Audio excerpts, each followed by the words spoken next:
Hey, so you are about 7 days out from your Medicare annual review appointment. And I'm just going to give you a couple quick tips and a couple things to keep in mind leading into that. Just kind of a refresher and some of the changes we're looking at coming out of 2025 and into 2026. And this is really so important to do this, especially going into 2025. And I know maybe you've had your Medicare plan for years with us, or maybe you've only had it for a few months, but there are going to be some changes going in to 2026 when it comes to your Medicare Advantage, prescription drug coverage. So there is some things for everybody to be keeping in mind.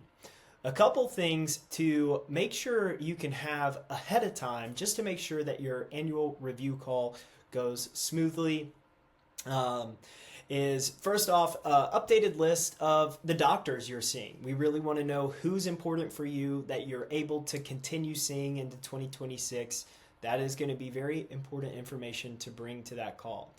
Along with what medications are you currently taking? Has there been any changes with those? Are they the same? Along with the medications, obviously the dosage and frequency. If you have a Medicare.gov account set up, great. If not, it's no big deal. And then we want to identify the umbrella coverage that you currently have, how that's been working for you. If most of you probably do have some type of umbrella coverage, if we need to make any additions, any changes, and talking about that. And then really ultimately going into 2026, what's the desired coverage that you have? And we want to obviously understand that so we can build accordingly.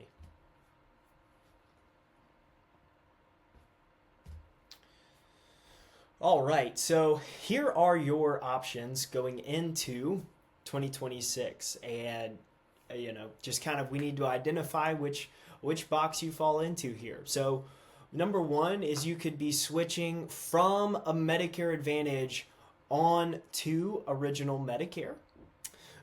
You could be switching from original Medicare onto Medicare Advantage. You could be switching from one Medicare Advantage to another a Medicare Advantage plan. And I will say here, we are going to be seeing a lot of that going into 2026. There are going to be certain Medicare Advantage plans that are being terminated, and there is a lot of changes coming to Medicare Advantage from 2025 into 2026. So just because that plan worked well for you in 2025 does not necessarily mean the same is going to happen going into 2026. If you do not have a Part D or prescription drug plan, now would be the time you could do that. Or if we need to switch you from one Part D plan to another, we can do that this time of year as well. So just a refresher here.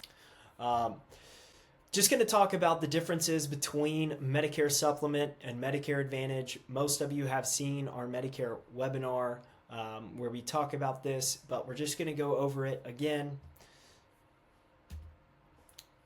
Got to move my head here. There we go. So your options are to go with original Medicare, which is Part A and Part B. And then you can add on top of that a Medicare supplement, other known as Medigap coverage. If you have that, you would typically add a standalone Part D plan, which is your prescription drug coverage. Your other option is to go onto Medicare Advantage, which is other known as Part C, which combines Medicare A and B. Those typically include prescription drug coverage. It's kind of an all-in-one plan. Has your Part D, also has dental, vision, hearing, can have gym memberships, some over-the-counter benefits as well. So those are kind of your two choices. We've got Medicare Supplement and Medicare Advantage. And so let's talk about the differences just very briefly, as we've discussed before. So with Medicare Supplement, you will have your Part B premium.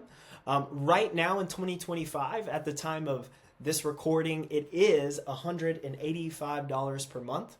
However, that will be increasing going into 2026. And then if you do have the Medicare supplement, you would be paying an additional premium on top of that. Okay, so you'd be paying an additional premium on top of your Medicare supplement. With Medicare supplement, it is the most comprehensive coverage. So you have the lowest out-of-pocket costs when seeing doctors, when getting medical care, the lowest, out-of-pocket cost on a care basis. You also have access to any doctor in the U.S. as long as they are contracted with Medicare, which is a very high percentage of doctors. It's going to be very rare you don't find a doctor that does not accept traditional Medicare. So I wouldn't say never, but rarely going to run into any kind of network issues with the Medicare supplement. And again, those are all federally standardized. I get a lot of clients asking me, well, hey, I'd like to go with the United Healthcare or the Blue Cross or the Cigna or whatever. When it comes to Medicare supplement, those are all federally standardized. And we're contracted with all the big names when it comes to those. So it's not any bias on our part, but it's just important for you to understand a Medicare supplement plan G is a Medicare supplement plan G, and a Medicare supplement plan N is a Medicare supplement plan N, okay? So let's move into talking about the Medicare Advantage plans. So with Medicare Advantage, you do have that Part B premium. Again, right now it's $185, should be going up in the next, into 2026. With that, you do have higher out-of-pocket costs. So you have a lower monthly premium and you have higher out-of-pocket costs when getting medical care. And I will say, going into 2026, we are going to see a lot of those copays increasing, okay? So even if you're already on a Medicare Advantage, a lot of those copays you currently have, a lot of those out-of-pocket costs, max out-of-pockets, deductibles, we are seeing those actually rise into 2026, okay? Also, when it comes to Medicare Advantage, you do have to stay within a provider's network, right? So really all that means is when we are picking out your Medicare Advantage plan, we just want to make sure the doctors that are important for you to have are in your network. And then, you would either have to pay more if you went out of network or not be covered if you did go out of the network, okay? Typically, the prescription drug coverage is included there. And again, those do come with some additional benefits like the dental, vision, hearing, over the counter. Those have gym memberships and some other benefits to those as well. My clicker doesn't want to click today.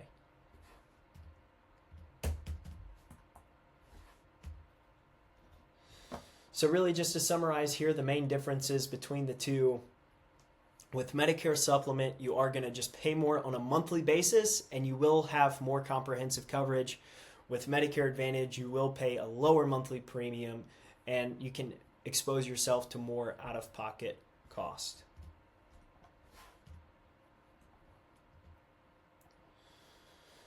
More than ever, we are seeing non-Medicare approved expenses and out-of-pocket expenses when it comes to cancer, heart attack, and stroke. And we call those the big three, cancer, heart attack, and stroke.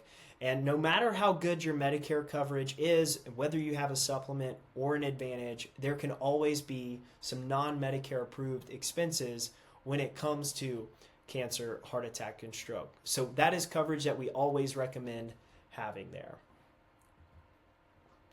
And then one of the biggest financial exposures that we do see when it comes to Medicare is the skilled nursing care coverage. So Medicare will cover days 1 through 20. If you have a Medicare supplement, you will be covered fully up to day 100. With a Medicare Advantage plan, you would have a daily copay from days 21 to 100. But either way you go, the most amount of coverage you can have with Medicare is 100 days. Everything after that would be completely out of pocket. The average cost for skilled nursing care is typically around $100,000 to $120,000 per year, and that can be higher in certain areas. Okay, so just a big thing to keep in mind going into 2026 with Medicare. So kind of incomes are umbrella coverage here. And we talk about kind of the umbrella 3, 2, and 1. So the umbrella 3 is your cancer, heart attack, and stroke, dental, vision, hearing, and skilled nursing care. If you do have a Medicare Advantage, instead of dental, vision, hearing, it would be a hospital indemnity plan, which essentially covers up the copays of your Medicare Advantage plan, or at least some of them. Okay, so going into 2026, not only do we want to make sure that you have the most comprehensive and the best coverage that you can have in place for you and the best decision for you, but also we want to make sure that we cover all the bases there with the umbrella coverage as well. We can dive more into these on our one-on-one call in AEP, and we are looking forward to having those conversations with you, and we will see you soon.